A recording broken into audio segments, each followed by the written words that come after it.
ঘুম থেকে উঠেই আজ আমি রান্নাবান্না বসিয়ে দিয়েছি। আসলে আজকে অনেকটাই দেরি হয়ে গিয়েছিল, বর যেহেতু 8:30টার সময় কাজে যাবে, আমাকে তার আগেই রান্নাবান্না কমপ্লিট করতে হবে।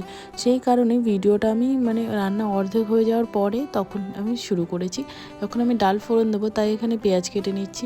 আসলে এতটা পরিমাণে দেরি হয়ে গেছে বলার মতো নয়। ভাত ডাল অলরেডি হয়ে গেছে, এখন রুটি করা বাকি আছে আর একটুখানি সবজিটা একটু বাকি আছে অল্প, তাহলেই হয়ে যাবে। তো প্রায় আমার রান্নার শেষের দিকে।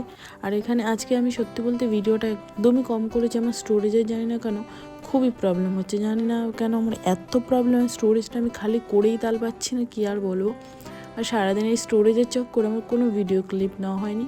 তাই বিকেলবেলা একটু ছাদে এসেছিলাম হাওয়া খেতে। হাওয়া বলবো না, একটু বিকেলে ওয়েদারটা জানি না কেন ভালো লাগে ছাদে আসতে। আর সন্ধ্যেবেলায় আমি আবার চলে গিয়েছিলাম একটু বাজার থেকে সবজি বাজার নিয়ে এসেছি।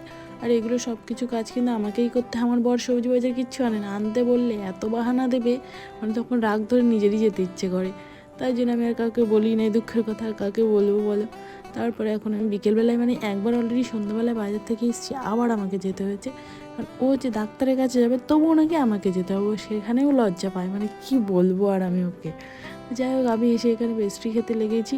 আর আমাদের বাজারে পেস্ট্রিগুলো খুবই বাজে খেতে হয়। যাই হোক, ভিডিওটা কেমন লাগলো অবশ্যই বলবে, লাইক কমেন্ট।